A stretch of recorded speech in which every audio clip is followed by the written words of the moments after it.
So my story begins, I spent most of my 20s as a mother. It was a surreal experience, as if I was living my 20s and my 30s simultaneously. This places me nowhere because I find it difficult to connect with parents in their 30s who are financially stable and settled. Yet I was still a young single, though without spare money or time for entertainment my peers were having. I didn't know others like me at the start, so I navigated this new territory mostly on my own. There was many nights I lie awake next to my sleeping baby, alone wondering what the future holds for the both of us. There are many important decisions about in which I had to make, and I have to trust and rely upon mostly my own judgment. Amongst the uncertainties, however, there were two aspects I knew were definite.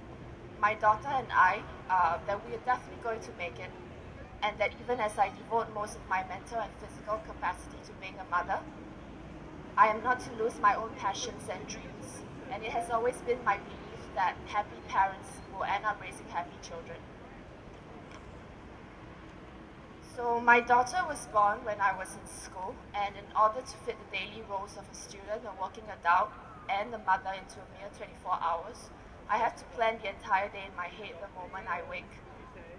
I relearned to do all my daily tasks literally single-handed. I write essays on my computer with one hand. I get dressed, apply makeup with one hand, it's possible. So that my other hand is always free to hold my infant baby when she needs me to.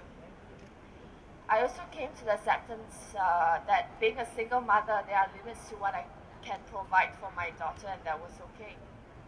At the start, we couldn't really afford the cinema, so we improvised and had a home theater. I couldn't afford enrichment classes or vacations like other parents, so I take her with me everywhere I went, and in aftermath, I found out that she learned from observations and interaction with other adults. Occasionally, we'll join friends at restaurants, and I'll get around our small budget by filling up first at home and ordering less outside.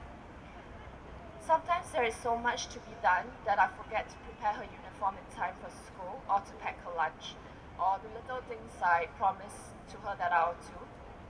Sometimes I don't manage to keep a close eye on her and she falls sick or she gets injured. Always I feel tremendous guilt, I'm sure all mothers do. But I tell myself that as long as I give my best, and that is all anyone can do, and that is enough.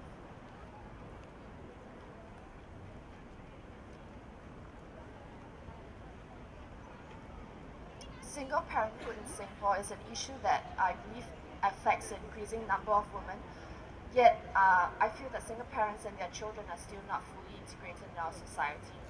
In my own situation, without a marriage certificate, my daughter is illegitimate, which means that she does not automatically receive my estate. The single parent undertakes the full expense of taxes, education, and healthcare, but receives less benefits and rebates than her married counterpart. As a mother, naturally, I wish my daughter to have an equal start in life as other children. I have accepted since the beginning that it is my sole responsibility to bear for having this child, but a little help along the way, I think it's always nice.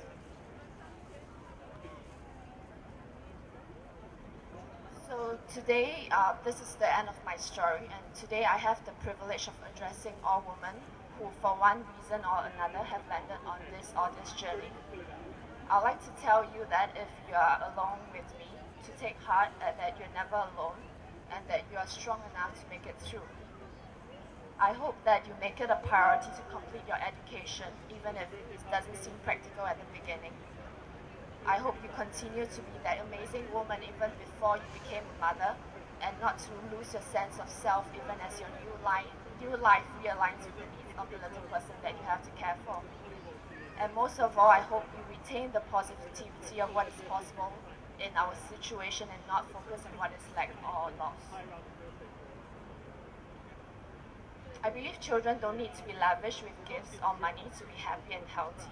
They need only our time, our love, and our upbeat attitudes. I've always believed that mothers are some of the toughest creatures on earth when faced with adversity and seemingly insurmountable obstacles. And wherever you have doubt, just look into the eyes of your children, and there you'll find all the strength and reason you need. Thank you.